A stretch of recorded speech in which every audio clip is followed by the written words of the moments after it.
This is BBC News at 11 o'clock. I'm Joanna Gosling, live at Buckingham Palace as the country marks the birth of the latest member of the royal family. William and Kate say they couldn't be happier as the family speak of their joy. Mother, son, father are all doing well, and I think it's a wonderfully uplifting moment for the country. It's very exciting, and I think it's wonderful for the grandfather. He's brilliant with children. Congratulations too from across the globe. In London, we'll have 2 gun salutes and the ringing of the bells at Westminster Abbey. And I'm Simon McCoy at St Mary's Hospital in London, where the Duke and Duchess of Cambridge spent the first night with their newborn son.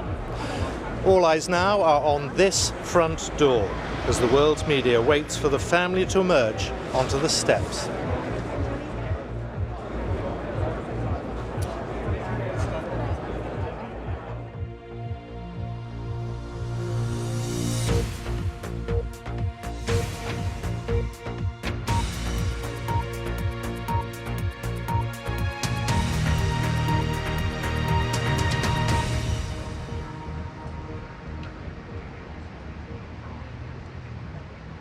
Welcome to BBC News live from Buckingham Palace. Congratulatory messages have been flooding in from around the world to mark the birth of the Duke and Duchess of Cambridge's first child, a son, the third in line to the throne. Prince William said the couple could not be happier following the birth of the boy, who weighed 8 pounds 6 ounces. He's yet to be named. He was born at 24 minutes past 4 yesterday afternoon. This morning, the Prince of Wales told the BBC he is thrilled and very excited. And the Duchess of Cornwall said mother, son, father all doing well, and that it was a wonderfully uplifting moment for the country. Tom Esselmont reports.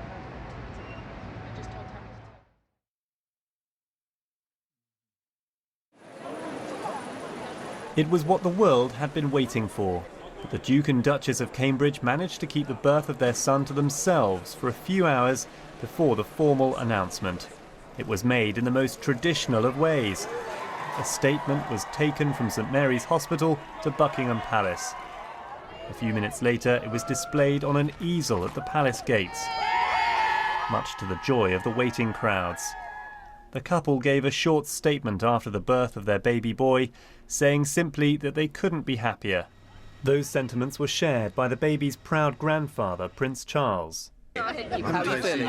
You did. I keep following you around like a How are you feeling? Sue, who works in our office. Sue, who works in our office. There you go. Thrilled and very excited, says Prince Charles today. His wife, the Duchess of Cornwall, spoke more at length. I think, mother, son, father are all doing well, and I think it's a wonderfully uplifting moment for the country. It's very exciting, and I think it's wonderful for the grandfather. He's brilliant with children, so you'll have a wonderful time. An important moment in the life of our nation, but I suppose above all it's a wonderful moment for a warm and loving couple who got a brand new baby boy. Well, I want to send my warmest congratulations to the Duke and Duchess of Cambridge, and I wish them and their new baby boy all the health and happiness in the world, and I know people right across Britain will be absolutely delighted for them. From overseas, British naval officers aboard the frigate HMS Lancaster paid tribute. And from the other side of the Atlantic, a message from President Obama, who said, "Michelle and I are so pleased to congratulate the Duke and Duchess of Cambridge on the joyous occasion of the birth of their first child." Around the world, broadcasters carried the news of a baby in London who will one day be king, though his name has yet to be revealed. Because of your pajamas, and these lucky children have managed to time their holiday with his arrival. It's exciting because, this is a big event, and it's crazy that we're here from New York while it's happening, and it's really exciting. Outside St Mary's Hospital, the world's media continues to wait for a glimpse of the newborn child, the third in line to the British throne. Tom Esselmont, BBC News. Well, there's a bit of pomp and ceremony expected here at the palace this morning because the changing of the guard will be happening. Just a little while ago, the old guard went off down the Mall. The new guard will return. The Queen is in residence at the palace. You can see the standard flying over the palace as she remains there for a few more days. It's understood, we're told, that the Guard might strike up with congratulations at the palace once the changing the Guard all takes place. There's a large crowd gathered for it, so it'll be rather nice if that does happen and they all join in for a rendition of congratulations. Whether the Queen will be able to hear what's going on from inside the palace, not sure about that. Well, let's go to St Mary's Hospital. A lot of anticipation now building that the royal couple and the baby might emerge from there today. Simon McCoy is there.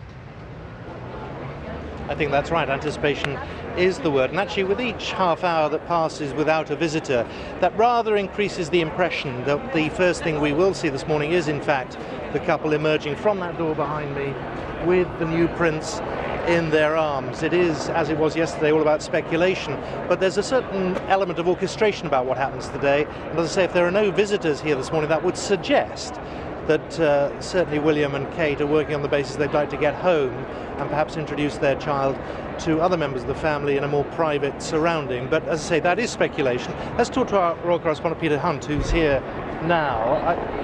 Everybody here today has a big smile on their face because there was an element of nervousness yesterday, as there is with any birth. So now we know the baby's born, he's well, and presumably they now want to get on with their lives. Yes, and the key thing is, yesterday it was out of their control. A baby comes when a baby comes. They've got the baby. It is now in their control, as you're suggesting, as to when and whether and how they leave. And my expectation, my understanding is that if there's no problems medically, one would have thought the couple would want to leave. They'd like to get away from us and this presence here, and they want this presence to dissipate. So unless there is some sort of medical problem, my sense is they will leave at some stage today. Hopefully we will see Prince William say a few words about what it's like to be a dad, what it's like to change a nappy, all that sort of stuff. Then we'll see them on the steps, and then they'll go back inside and do the most complicated bit, which is putting their son in a car seat and come out, put him in a car and drive off. That moment as they come out, and many of us will remember in 1982, Princess Diana and Prince Charles as they came out, it must be absolutely daunting when you're faced with the number of cameras, and this is many, many more than there were then. This is quite a test, isn't it? I remember quite vividly in 2010 when they announced the engagement of William and Kate, and they walked into a room in St James's Palace, and he just went like that and went, wow, and that was as nothing compared with this reception today. I mean, I've never been on the end of it, but to be the end of that, a level of all those cameras flashing and everything, it is quite striking. And of course, it's quite a, Catherine has been through a birth, so he'll want to protect her, he will not want to hang around, but he obviously knows that he has to give the picture in order to be left alone for a period by the paparazzi. There will be that pressure to find out the name, and would it be in their interest perhaps just to let everybody know what it is sooner rather than later? I think it would be, but they may not. They may still be arguing about it. I mean, couples do argue, don't they, about the name of their child. And before the birth, Kate said that they had some names, and what was complicating it was that their friends were texting with other suggestions. So that is the challenge they face. There are obvious names in the mix that may be in the collection of names that they may give. Obviously, Philip is a possibility for his granddad, and then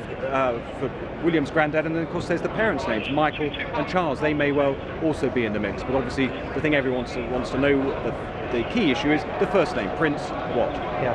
And in terms of visitors, we've had none. What do you read into that?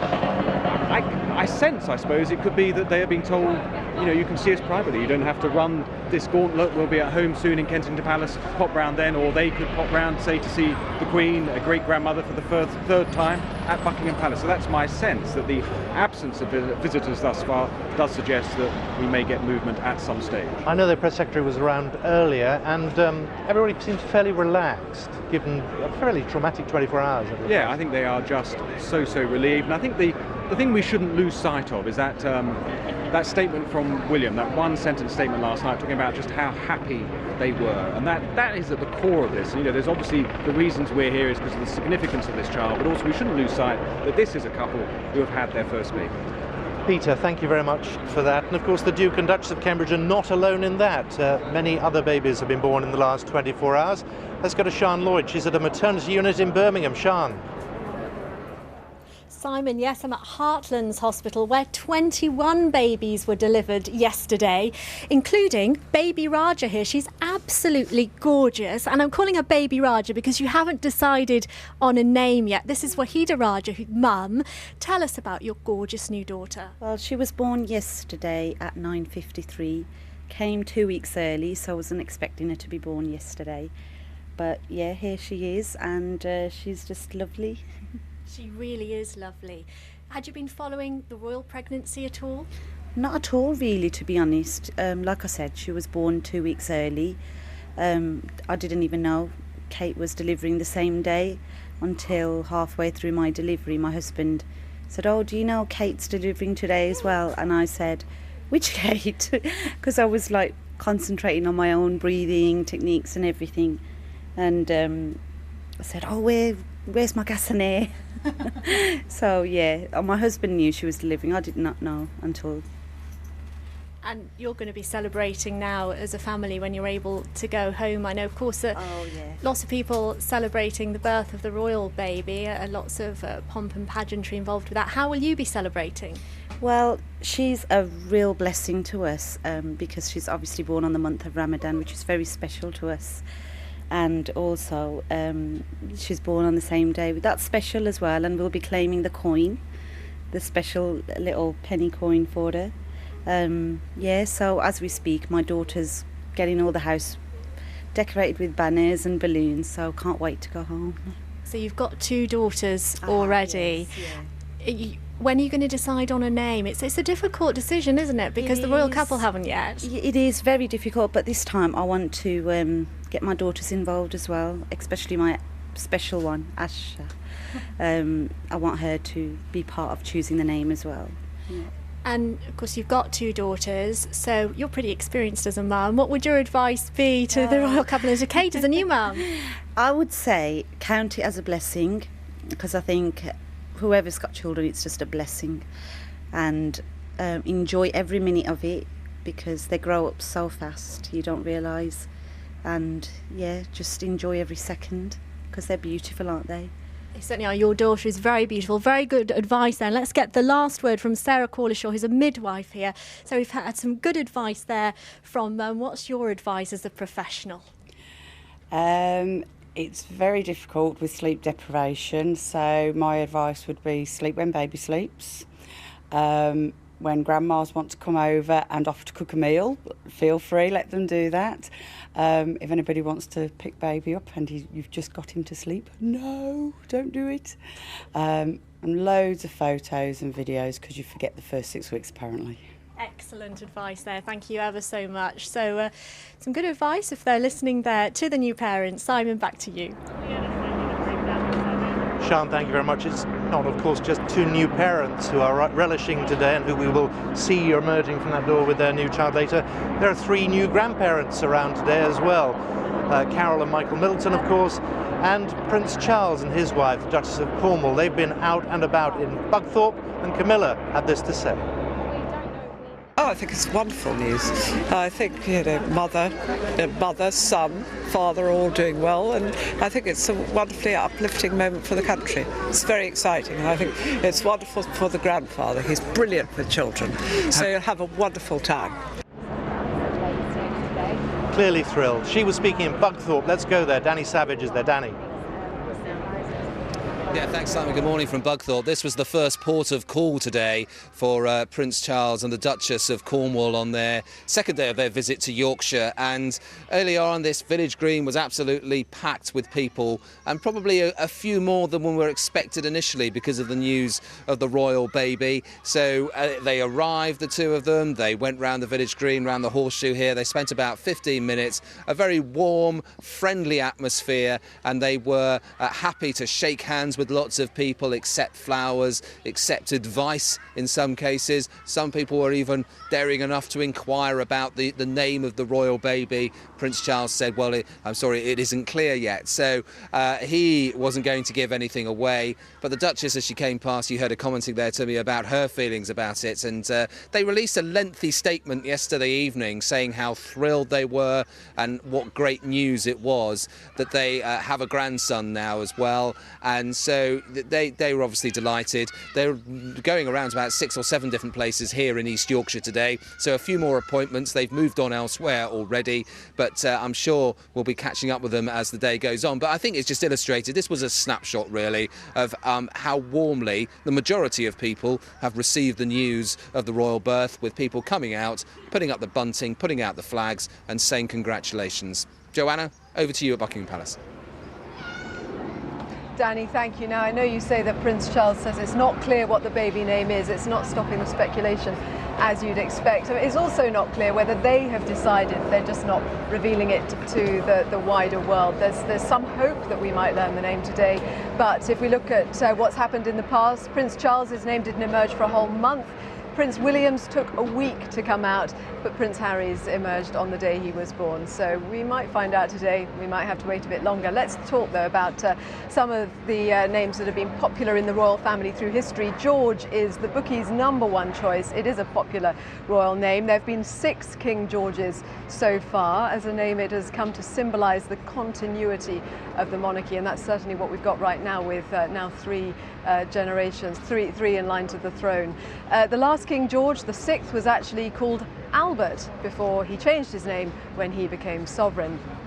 William is very close to his father, so Charles might be an obvious choice. It was also the first name of Diana, Princess of Wales's brother, Earl Spencer, but the name is considered a bit unlucky, as Charles I was executed, and Charles II's reign featured the plague and the Great Fire of London, and it's thought Prince Charles himself might not use the name when he becomes king.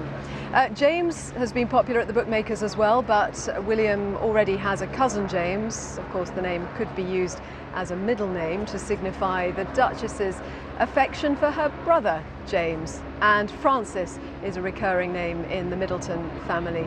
It features in her father's name and her grandfather's name, and the feminine form of the name was also Princess Diana's middle name. It's also her mother's name, so William could honour his mother's memory even though he hasn't had a daughter. Well, we're still waiting for the first photographs of this newborn. Let's talk to someone who's got lots of experience of photographing the royal family, royal photographer Ian Pelham-Turner, here with me at the palace. Good morning. Hello. Well, we are hoping to get a glimpse of them on the steps, possibly today. Absolutely. But is it likely that we'd get a clear look at the baby if and when that happens? I would doubt it. From the previous occasions, it's normally bundled up quite tightly, so you may see a little portion of the face, but it's normally a peekaboo glance of what the baby will look like. And in terms of the first official photographs, how long does that normally take? Normally, in our experience, it takes about 3 months, actually. There may be one photograph released. I mean, in our exhibition at the Athenaeum, we show sort of photographs of young babies being done from Victorian times, so there is a tradition in this as well. But I think in reality, the main sort of strength of sets will be 2 to 3, 4 months from now. Crikey, that's not going to satisfy our demands for an imminent picture of this child. I know, but unfortunately, babies have to grow into their looks, you know, and it's all sort of all part of it. You know, who gets chosen to take the photograph? How does that work? It can be a sort of a number of people that can be chosen. I mean, Helena Shard and I have basically looked at this ourselves, and we may be somewhere in the sort of system in the future, who knows. I hope we mentor young photographers as well, and I hope a young photographer will actually be mentored as well. Ian, while we're talking, I can hear the band coming down the Mall, and we've been looking at really stunning pictures. I mean, the palace certainly knows how to do pomp and ceremony, and Absolutely. The event underway right now, the changing of the guard, it's a daily event here throughout July. The Queen is in residence at the palace, but of course the crowd may be even bigger than normal because of the arrival of the baby, and we can hear the band, the royal guards coming down the Mall. There's been word that they might play congratulations. They play all sorts of things. They do sometimes play pop songs. I think, Ian, you said to me before, they normally play Happy Birthday. They could play Happy Birthday as well. I mean, even though it was yesterday, it's tradition. They're quite renowned for their prowess in these matters. So I think it's up to the bandmaster what he actually fancies on the day. And it's a very hot day for those guards in their bearskins. as they come down the mall, but obviously they are well used to it. And we will see the ceremony as they go onto the forecourt of the palace. When the Queen is in residence, there are 4 guards who will be on duty, in their full dress uniform, those red tunics and bearskins. And the household troops have guarded the sovereign and the royal palaces since 1660. So it's a grand old tradition here at the palace, the changing the guard taking place at 11:30. So it's all happening behind us, and a huge crowd waiting here. I know that, Ian, you took some of the first pictures of Diana and Charles. Absolutely. With William. I mean, we're seeing lots of echoes, actually, of the fact that William was born at the Lindo wing of St Mary's Hospital. Absolutely. The same now for his son. Absolutely. And obviously we're now looking forward to a photograph of them with their son. Just talk us through, because you took a particularly beautiful picture of the two of them, with him with a rattle. Absolutely. Well, it's basically in those days you were given 7 minutes to actually take the most official photographs in the world. And you were also told you couldn't talk to them in any way, you couldn't direct them in any way at all. So as soon as they had sat down, you should start taking the pictures. And there was a gentleman with a stopwatch beside me, and as soon as they sat down, on went the stopwatch. But 4 of the 7 minutes, Diana had William's teething ring right in front of her face. So I couldn't say to her, "Ma'am, would you mind moving the teething ring, because you are causing me the most awful problems in this world." So I made a noise like I was dying. She turned round towards me to see what was happening. She moved the teething ring, and William went to grab the teething ring, and I got this most famous, iconic photograph at the time.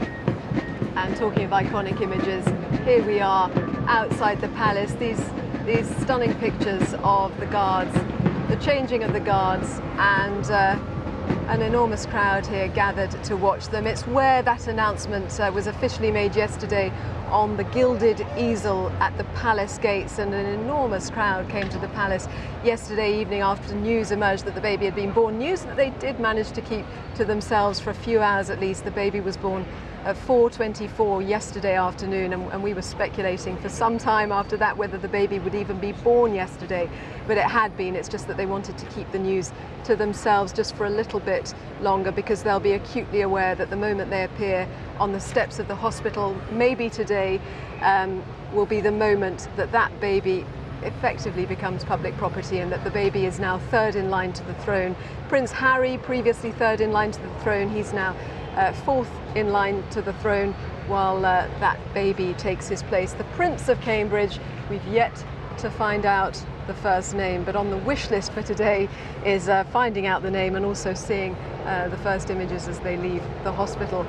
But there is pomp and ceremony going on that we can definitely bank in terms of what we know what's happening today, and that is the changing of the guards right now at the palace. There's also going to be a gun salute here at Green Park, just by the palace. There'll be a 41 gun salute in just a couple of hours' time, and there'll also be a 62 gun salute at Tower Hill, so that's to mark the birth of the baby. Buildings around the world actually have been lit blue to mark the birth of the baby. Various buildings in other countries have been lit blue. In London, the London Eye was lit up red, white and blue last night to mark the arrival. The Natural History Museum was lit blue, and in Trafalgar Square, the Mayor of London has said that the fountains will be lit blue for the next 7 days.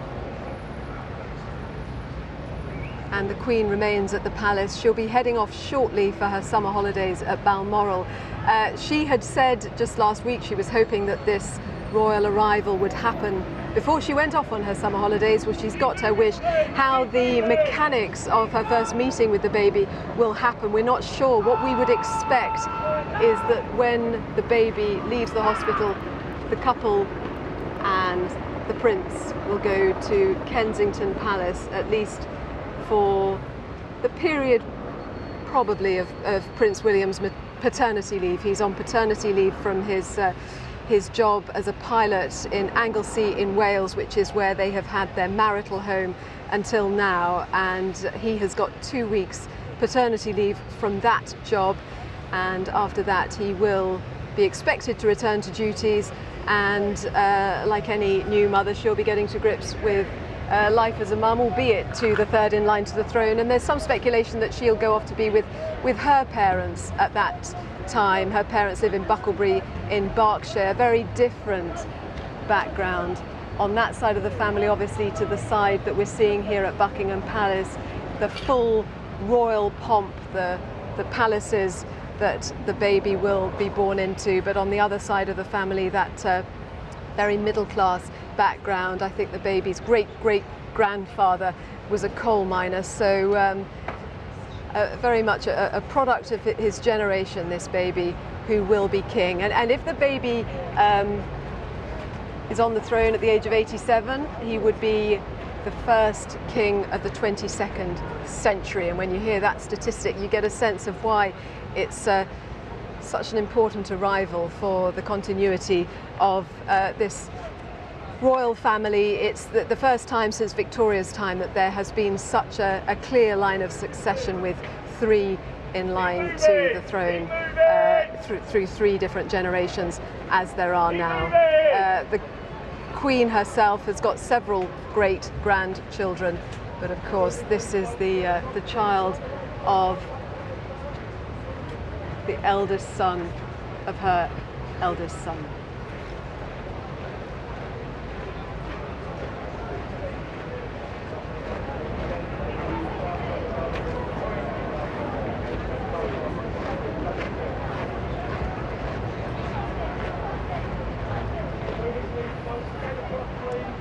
And as we watch the changeover of the guards, we wait for the band to strike up and hear what they might choose to play on this auspicious occasion.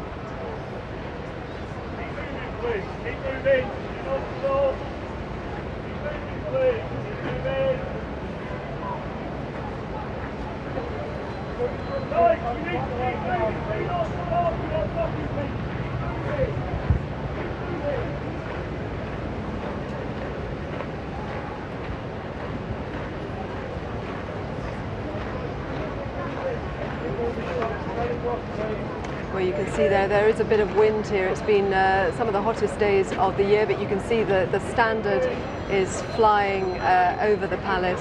It had been completely still for yesterday and certainly for most of this morning, but now there is a bit of a breeze, and the standard is flying above the palace, indicating that the Queen is in residence.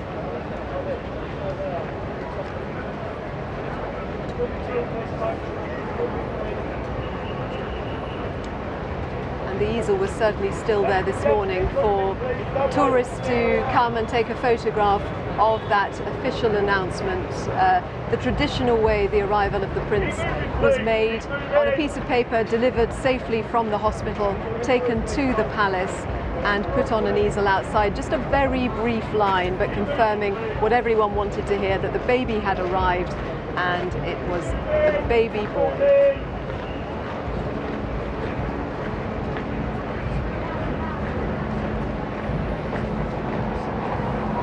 And of course the law was changed in the event that it could have been a baby girl that we were celebrating the birth of today. Previously that baby girl would not have been able to succeed to the throne on birthright, but now with that change in the law, future generations of firstborn girls will be able to accede to the throne through birthright.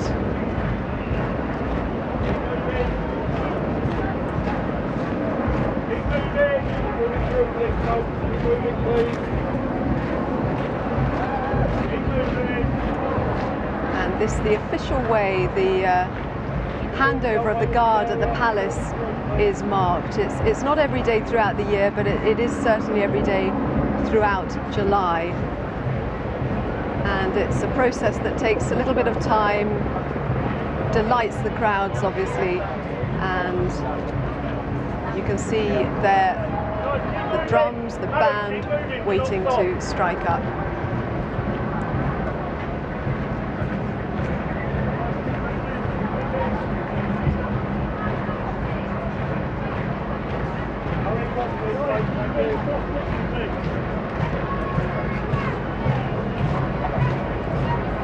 And last night, the crowd outside the palace was huge as people arrived to catch a glimpse of the official notice. The news spread very quickly on social media. The royal couple had been keen for it not to break on